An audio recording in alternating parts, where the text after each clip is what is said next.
लेकिन मैं ये कहूँगा कि ये संविधान विरोधी है। आप जब भी हिंदू राष्ट्र की बात करते हैं, आप दरअसल संविधान विरोधी बात करते हैं और आप एक आपराधिक बात करते हैं, क्योंकि आप जैसे कहते हैं हिंदू राष्ट्र की स्थापना होनी चाहिए, उसका मतलब है इस संविधान को ख़त्म होना चाहिए। तो फिर आप एक सबसे बड़ा अपराध कर रहे हैं। हिंदू समाज को सोचने की ज़रूरत है कि उसका ऐसा पतन कैसे हो गया, उसका ऐसा पतन कैसे हो गया कि उसके धार्मिक गुरु इस प्रकार के लोग हो गए, और उसके बारे में यह समझ कैसे राजनीतिक दलों में बन गई कि जब तक ऐसे इस प्रकार के निकृष्ट कोटि के लोगों के साथ आप की आरती नहीं उतारेंगे तो उनके जो भक्त हैं वो आपको वोट नहीं देंगे।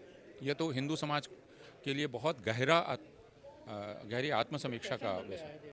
लेकिन जब प्रधानमंत्री खुद हेट स्पीच कर रहे हो, जो उन्होंने कर्नाटक में की, जब गृह मंत्री खुद कर रहे हो, जब एक राज्य का मुख्यमंत्री, कई राज्यों के मुख्यमंत्री जाकर खुलेआम हेट स्पीच कर रहे हो, तो फिर उनसे कैसे उम्मीद की जाती है कि वो हेट स्पीच पर या वायलेंस पर रोक लगाएंगे। हिंदुस्तान की जो अभी सरकार है वो हिंदुस्तान को इज़राइल की तरह बनाना चाहती है। इज़राइल की सरकार यहूदियों का मुल्क कहती है कि यह ज्यूइश स्टेट है, तो इसमें बाकी जो होंगे उनके जो हक होंगे, उनका जो अधिकार होगा, एक तरह से वो दोयम दर्जे का होगा। बिल्कुल, अगर फ़िलिस्तीन का पक्ष थोड़ा कमज़ोर हुआ है तो इसकी दो वजहें हैं। एक तो कि जो अरब मुल्क हैं, उन अरब मुल्कों में जमहूरियत का ना होना, कमज़ोर होना। दूसरा, इज़राइल के साथ उनके रिश्ते मजबूत होना, और अमेरिका पर उनकी निर्भरता बढ़ना। ये तीन वजहें हैं जिनको कहा जा सकता है कि फ़िलिस्तीन के लिए पूरी दुनिया में जो आवाज़ उठनी चाहिए थी, वो आवाज़ अब कमज़ोर होती हुई दिखलाई पड़ रही है। रोक तो सरकार लगाती है ना। सरकार जब खुद वह करने में शामिल हो तो आप उससे रोक लगाने की बात कैसे कर सकते हैं। आपने सर्वोच्च न्यायालय का अफसोस सुना होगा, फटकार सुनी होगी, यह बात सुनी होगी कि जहाँ भी आप कोई घृणात्मक बयान देखें तो बिना किसी निर्देश के आपको एफआईआर दर्ज करनी है।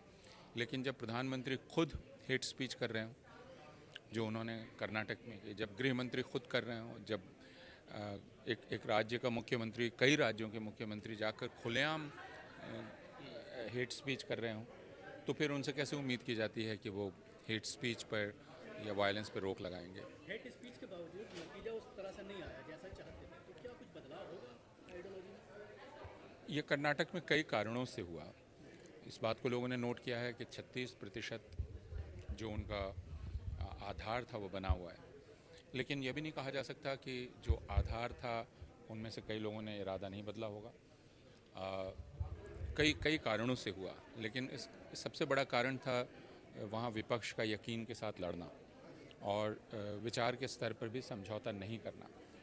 तो यह भी जनता को दिखलाई पड़ना चाहिए कि आप यकीन के साथ इनके खिलाफ खड़े हैं। कोई एक फार्मूला नहीं है। कर्नाटक एक अलग राज्य है, उसकी परंपरा अलग है, उसका इतिहास अलग है। उसके बावजूद हम जानते हैं कि कर्नाटक में नफ़रत की जड़ें बहुत गहरी हो गई हैं। इस नतीजे से हम बहुत एक राहत है, लेकिन हम ये नहीं कह सकते कि नफ़रत ख़त्म हो गई, क्योंकि वो ज़हर बहुत भीतर तक गया है। वहाँ हिंसा जिस प्रकार होती रही है पिछले 5 वर्षों में, उस हिंसा को हम भूल ना जाएं।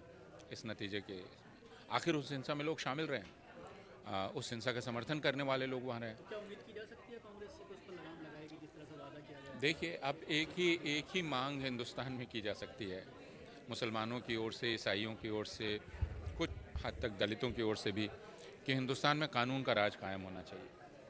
कि आप मुझे छू नहीं सकते, आप मेरी संपत्ति को नहीं छू सकते, मैं आपका दिल नहीं बदल सकता, अपने बारे में आपका ख्याल नहीं बदल सकता। अगर आप मुझसे नफ़रत करते हैं, मैं मोहब्बत करने पर मजबूर नहीं कर सकता। लेकिन आपकी नफ़रत के चलते आप मुझे पीटें, आप मुझे मारें, आप मेरे रोज़ी रोटी छीन लें, यह इजाज़त नहीं दी जा सकती। और यह तभी हो सकता है जब कानून का राज कायम हो।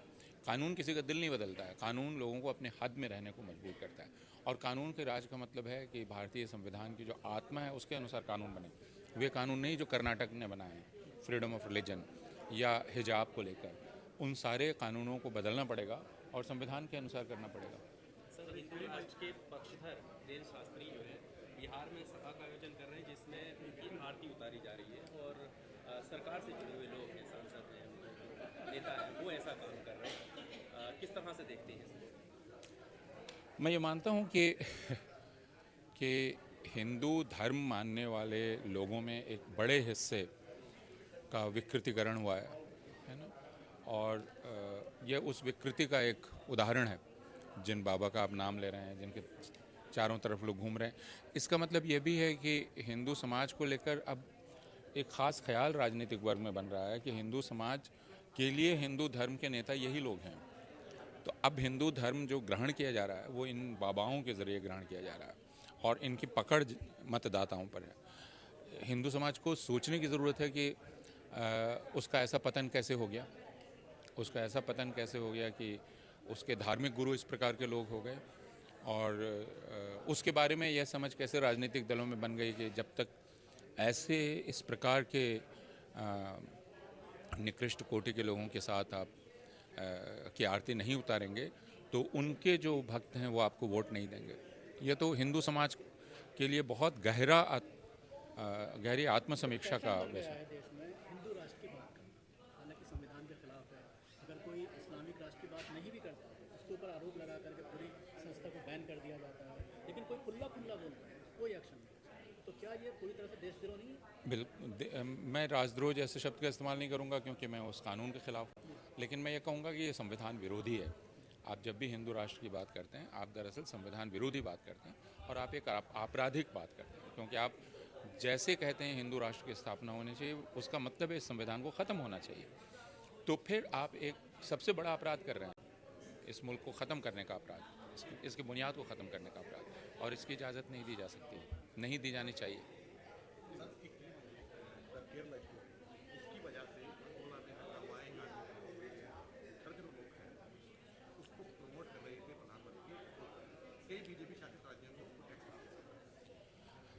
देखिए, जिस फिल्म को या जिस चीज़ को भी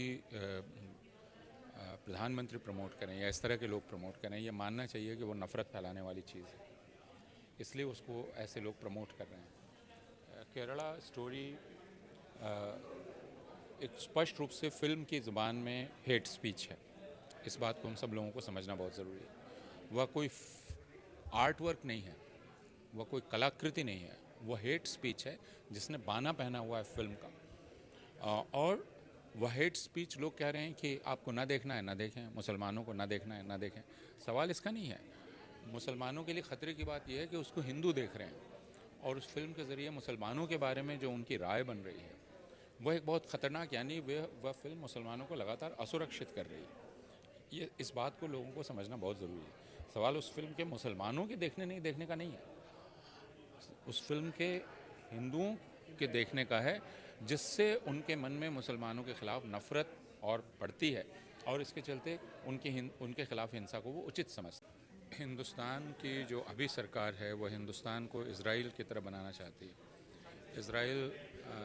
इज़राइल की सरकार यहूदियों का मुल्क है कि यह ज्यूइश स्टेट है, तो इसमें बाकी जो होंगे उनके जो हक होंगे, उनका जो अधिकार होगा, एक तरह से वो दोयम दर्जे का होगा। यही सपना हिंदुस्तान में है कि हिंदुस्तान पहले एक हिंदू राष्ट्र होगा और बाकी लोग उनके दोयम दर्जे के अधिकार होंगे। तो हिंदुस्तान के लिए, हिंदुस्तान की जो अभी की सरकार है उसके लिए आदर्श राज्य इज़राइल है।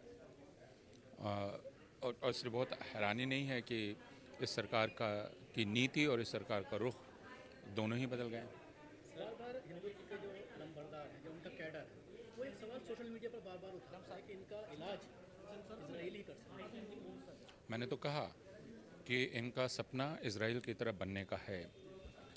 ये इज़राइल जैसी ही बेरहमी, इज़राइल जैसी ही क्रूरता, इज़राइल जैसा ही मुजरिमाना तरीक़ा अपनाना चाहते हैं, इज़राइल जैसा ही खूंखारपन अपनाना चाहते हैं। ये इनका सपना है, ये चाहते हैं कि वैसा करें। पहले ये इन्होंने जब शुरुआत की थी राष्ट्रीय स्वयंसेवक संघ ने, तो हिटलर और मुसोलिनी इनके आदर्श थे, जिनके चलते यहूदियों का कत्लेआम हुआ, और अब इज़राइल इनका आदर्श है, जिनके चलते फ़िलिस्तीनियों का कत्लेआम हो रहा है। सर, जिस तरह से फ़िलिस्तीन में जो हमले हो रहे हैं उसी की तर्ज पे मीडिया में ही दिखाया जाता है कि मस्जिद में घुस करके जिस तरह से उनका इलाज किया गया है इजरायली फोर्स ने, उसी तरह हमारे यहाँ भी, और उस टाइम पे जब रामनवमी के दौरान जो हिंसा हुई थी उसको जोड़कर दिखाया जा रहा था कि मस्जिद में जो छुपे हुए लोग हैं, जो पत्थरबाज हैं, उनका इलाज करा जाए, और इस तरह की नफरत फैलाई जा रही थी। तो क्या इस पर कोई रोक नहीं लगाई जा सकती यहाँ पर? Subscribe now and press the bell icon. Never miss an update.